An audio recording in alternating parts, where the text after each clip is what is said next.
Muy buen día.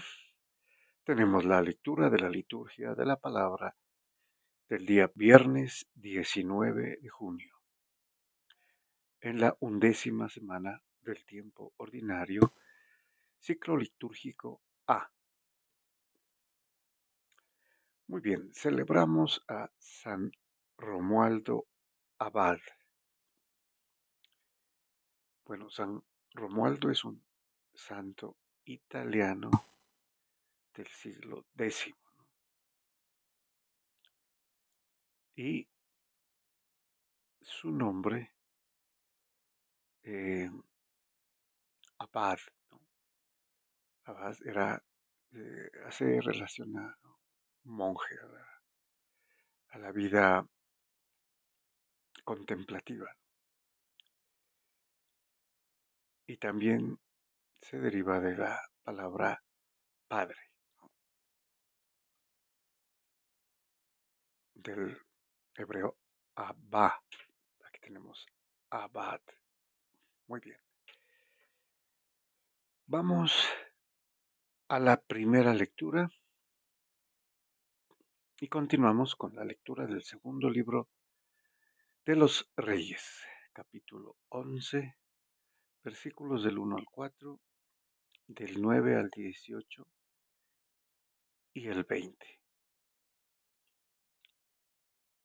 Bueno, muy bien, pasamos ahora a lo que sucede paralelamente al caso de el reino de Israel. Vamos a ver lo que sucede en el reino de Judea o Judá, ¿no? Que es el otro reino, el segundo en los que se dividió después de Salomón, ¿no? Israel, el reino del norte, o sea, Israel, y el reino del sur, Judá. Nos dice el segundo libro de los Reyes. En aquellos días, cuando la madre del rey Ocosías, Atalía, vio que su hijo había muerto, se dispuso a eliminar a toda la estirpe real. Bueno, aquí tenemos pues unas situaciones escandalosas, ¿no? Y vemos también con interés que Atalía, la madre de, del rey Ocosías de Judá, era la reina, ¿no? La reina madre. Pero al morir su hijo, iba a gobernar su sucesor, o sea, uno de sus hijos. Y ella quería reinar, ¿no? Y lo que hizo fue eh, eliminó o mató o hizo matar a toda la estirpe real. Se dice que eran más de 40 hijos que tenía Ocosías, eh, incluso los mismos hijos de ella, ¿sí? Porque no quería que ninguno de ellos sucediera o fuera rey.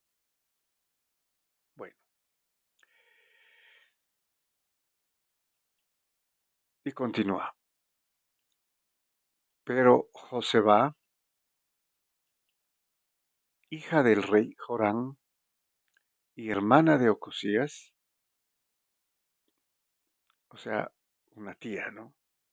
Del rey Ocosías, tomó a Joás, hijo de Ocosías, de entre los hijos del rey que estaban siendo asesinados, lo escondió y lo instaló a él y a su nodriza en su dormitorio, manteniéndolo oculto a la vista de Atalía, y así no lo mataron. Bueno, esto era niño todavía, ¿no? Este descendiente del rey Ocosías que iba a ser rey y que su madre lo quería matar para que nadie pudiera hacerse rey, sino ella. Bueno, y continúa. Estuvo 6 años con ella escondido en el templo del Señor, mientras Atalía reinaba en el país. El séptimo año, el sacerdote Jehojadá mandó buscar a los centuriones de los carios y de los guardias y los condujo junto así al templo del Señor para establecer un pacto con ellos y hacerles prestar juramento.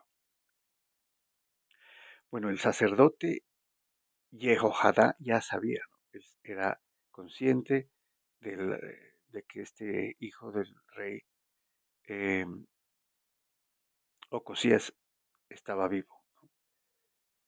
Lo había salvado su tía precisamente. Y hace un juramento, un pacto con, eh, digamos, los generales y la guardia para poderlo coronar rey. Esa es la idea. Bueno, y continúa. Luego les presentó al hijo del rey. Los centuriones cumplieron cuanto Jehojadá les ordenó. Cada uno tomó sus hombres, los que estaban y los que salían del servicio el sábado, los que entraban y los que salían de servicio el sábado, y se presentaron ante el sacerdote. Jehojadá entregó a los centuriones las lanzas y los escudos del rey David que había depositados en el templo del Señor. Los guardias se apostaron arma en mano desde el extremo sur hasta el extremo norte del templo, ante el altar y el templo, en torno al rey, por un lado y por otro.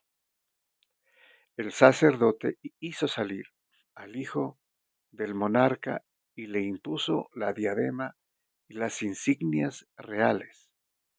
O sea, todo esto era un rito con el cual se coronaba a todo rey, ¿no? Y esto lo está haciendo con este joven que ya tendría pues edad para gobernar. Luego lo proclamaron rey y lo ungieron.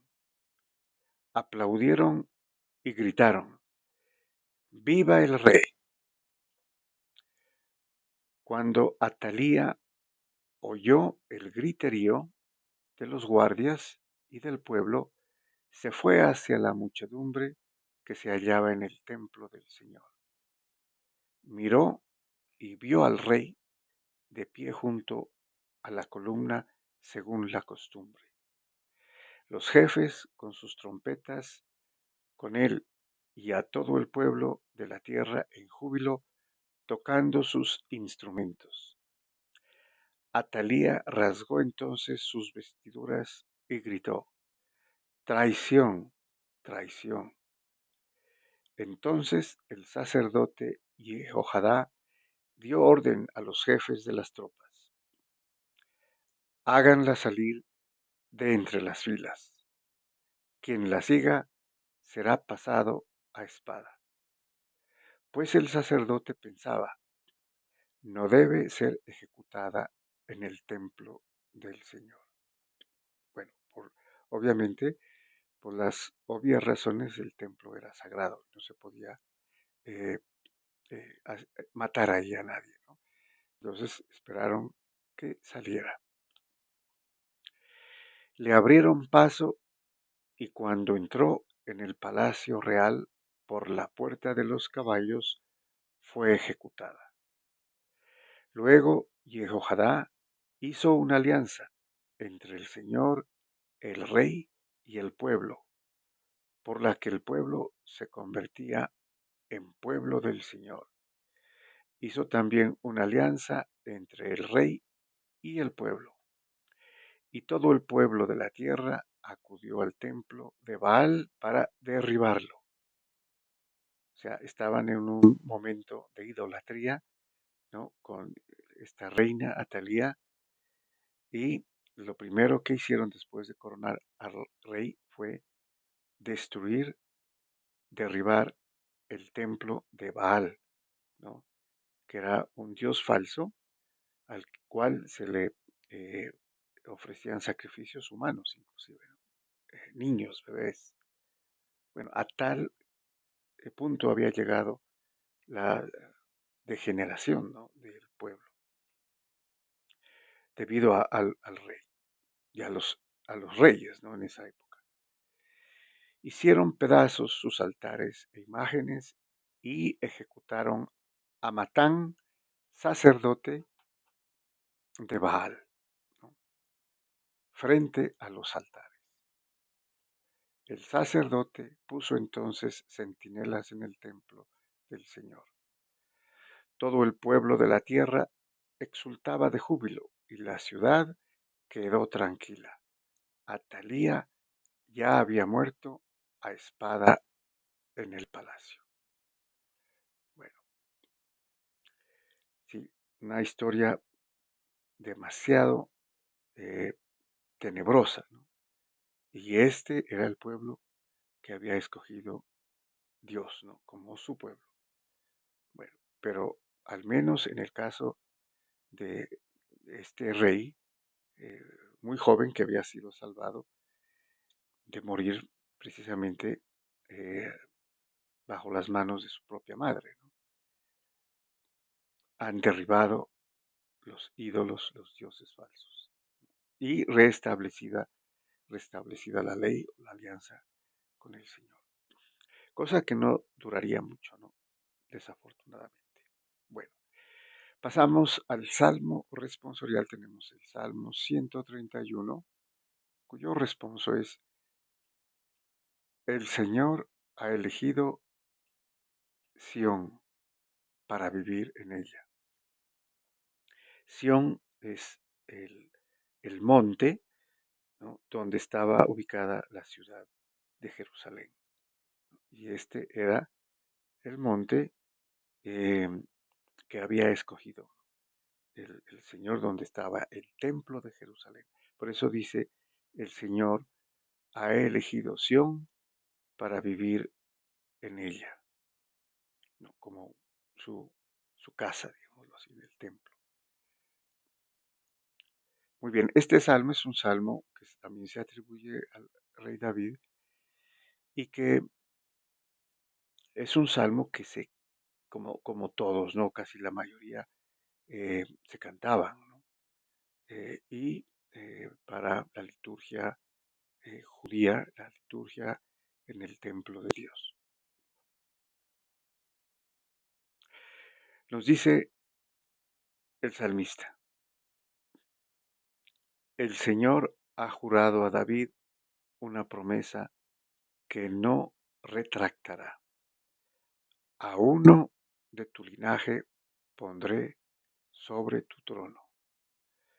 Bueno, este es esta famosa promesa, inclusive juramento que había hecho Dios a, a David, ¿no?, de que uno de su linaje reinaría, ¿no? Y era la prefiguración del Mesías, que es Cristo. Por eso Cristo en el Nuevo Testamento se le llama Hijo de David, ¿no?, Hijo del Rey David, donde, con lo cual se cumplía la promesa de Dios.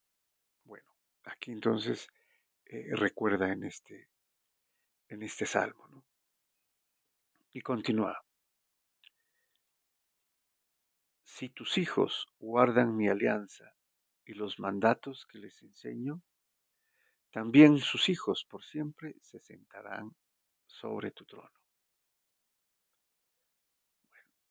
Lastimosamente, como dije, no fue así, ¿no? La mayoría de los reyes fueron reyes idólatras, pero la promesa se mantuvo, no porque hubo reyes eh, idólatras, ¿no?, infieles, se destruía el reino que había sido prometido, ¿no?, a David, al rey David, de que uno de su linaje reinaría, se mantenía. Bueno, la institución se mantuvo, ¿no? Hasta que vino el Mesías. Y continúa. Porque el Señor ha elegido a Sión, ha deseado vivir en ella. Esta es mi mansión por siempre, aquí viviré porque la deseo. Bueno, aquí habla el Señor, Dios, ¿no? Y está refiriéndose a Sión, indirectamente a la ciudad de Jerusalén y al templo, ¿no? La casa de Dios. Dice, esta es mi mansión por siempre, aquí viviré porque la deseo. Pero proféticamente estaría refiriéndose también a la iglesia, ¿no? Que será el segundo templo y el segundo pueblo de Dios, ¿no? Que ya no le va a ser infiel, porque es el mismo, la garantía es que es el mismo cuerpo del Señor Jesucristo, será su iglesia y nosotros sus miembros, ¿no? Y en unión eh, nupcial, marital, la iglesia y Jesucristo, uno solo, ¿no? Se han unido para ser uno. Y por eso aquí lo dice, porque la deseo, ¿no? Inclusive llega hasta allá esta relación íntima de hacerse uno con su iglesia. Bueno, y termina. Haré germinar el vigor de David, enciendo una lámpara para mi ungido. Aquí está, ¿no? El ungido, Mesías, traduce literalmente, ¿no? Del hebreo Mashiach o Christos del griego ungido. A sus enemigos los vestiré de ignominia, sobre él brillará mi diadema, ¿no? La diadema que representa la realeza, ¿no? La autoridad, el poder y la gloria que tendrá, ¿no? Jesucristo. Muy bien, y pasamos al Evangelio. Tenemos la lectura del Santo Evangelio según San Mateo, capítulo sexto, versículos del 19 al 23. Muy bien, nos dice San Mateo. En aquel tiempo dijo Jesús a sus discípulos, no atesoren para ustedes tesoros en la tierra, donde la polilla y la carcoma los roen y donde los ladrones abren boquetes y los roban. Bueno, esta es una gran enseñanza, ¿no? Que da el Señor a sus apóstoles, refiriéndose al dinero, ¿no?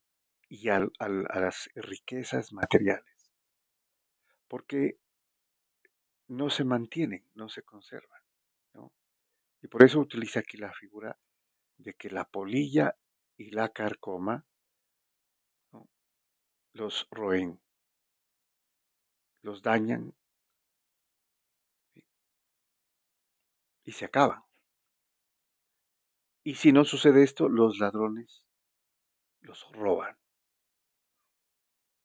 Entonces, este es precisamente eh, la banalidad de los bienes materiales, especialmente el dinero, ¿no? Que se puede convertir en ídolo. Y continúa, háganse tesoros en el cielo, donde no hay polilla ni carcoma que los roen, ni ladrones que abran boquetes y roban. Bueno, entonces, en lugar de hacer tesoros o riquezas o atesorar cosas materiales en la tierra, dice, háganse tesoros en el cielo. Y ya sabemos cuáles son esos tesoros, ¿no? Cuando hacemos obras de misericordia, y especialmente con lo que hemos leído anteriormente, ¿no? para que con la intención de corazón se haga esto, no para que los vean, ¿no? Como decía el Señor Jesús, no como los hipócritas, ya tienen su paga, ¿no? Cuando los ven hacer esto. Es sin que se dé a conocer. Recordemos, la oración, el ayuno, ¿sí? Y la limosna. Muy bien, y continúa. Porque allí donde está tu tesoro, allí estará tu corazón. ¿No? Esta es una declaración un tanto enigmática, ¿no? Que dice el Señor y que a veces se presta para no muy buenas interpretaciones. Bueno, según lo que acaba de decir, nos dice que el corazón estará de acuerdo a lo que nosotros consideremos como tesoro, como riqueza. Por ejemplo, si consideramos que la riqueza es material, la que creemos, entonces ahí estará nuestro corazón. Y haremos un ídolo de eso, que es lo más peligroso, ¿no? El dinero. Allí estará mi corazón. Estaría perdido ese corazón. Pero si el tesoro está en el cielo, entonces el corazón estará persiguiendo lo espiritual, lo divino. Allí estará tu corazón. Depende entonces de lo que escojamos, ¿no? Allí estará nuestro corazón. Y continúa, la lámpara del cuerpo es el ojo. Si tu ojo está sano, tu cuerpo entero tendrá luz. Pero si tu ojo está enfermo, tu cuerpo entero estará a oscuras. Sí, pues la luz que hay en ti está oscura. ¿Cuánta será la oscuridad? Sí. Si la luz que hay en ti está oscura, ¿cuánta será la oscuridad? Bueno, también no menos enigmática, ¿no? Esta declaración del Señor. La lámpara del cuerpo es el ojo. Utiliza esta figura o metáfora, es una metáfora, ¿no? La lámpara del cuerpo es el ojo. Se refiere aquí al entendimiento, a la inteligencia e inclusive a la intención, ¿no? La intención es la que permite ver más allá del cuerpo, ¿no? Lo que ilumina el cuerpo, lo que ilumina la acción, las obras. Entonces, claro, si el ojo está sano, tu cuerpo entero tendrá luz. Es decir, si tenemos entendimiento, ¿no? O epignosis, como lo dice el griego, es conocimiento completo de Dios, ¿no? Entonces tendrá luz. Podremos ver la luz.